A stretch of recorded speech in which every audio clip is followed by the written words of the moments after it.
I love the question. Of course, it's a multi-layered question, and I certainly can't answer it fully. But maybe starting with a couple of high-level practical concerns around school fit. Most don't need addressing, but just a couple. I think it's good to start by acknowledging it's going to be potentially a difficult, complicated, and stressful process of selecting a school. And anything we can do to depressurize it, I think, is really helpful for everyone concerned. So that's, in the next minute or two, what I hope to address a little bit. Just starting the whole process off by acknowledging that it's going to be difficult and there may be different priorities in the mix, I think that's a good start. Pretending that it's going to be easy or simple can actually add anxiety to the process, I think.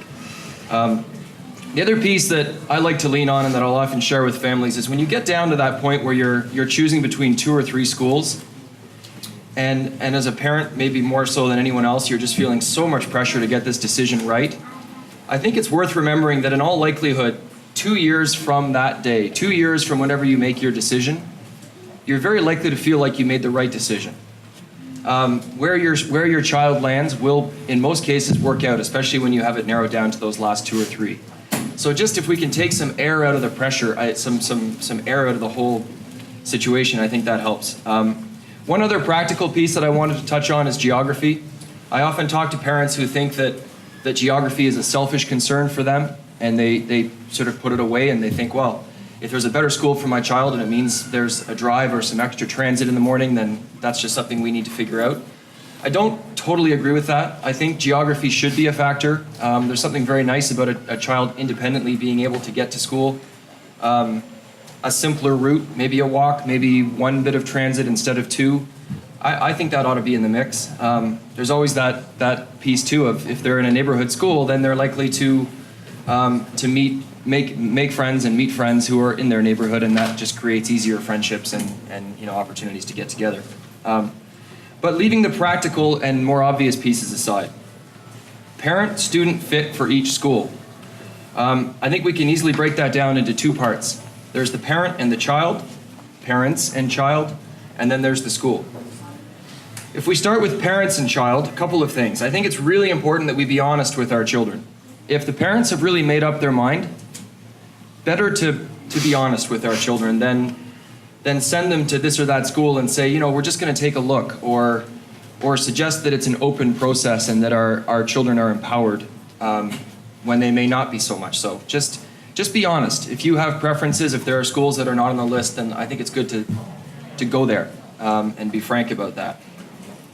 I also think, I hope I'm not sounding like I know it all, but I think as parents, it's important too that we're honest with ourselves about our child, and that we deal with the child we have, and not the child that maybe we think we will have in 2 or 3 years, or the child that we've convinced ourselves we have. Be really honest and get some counsel maybe from people in the school that your child has been at to make sure that we're not setting our children up for failure.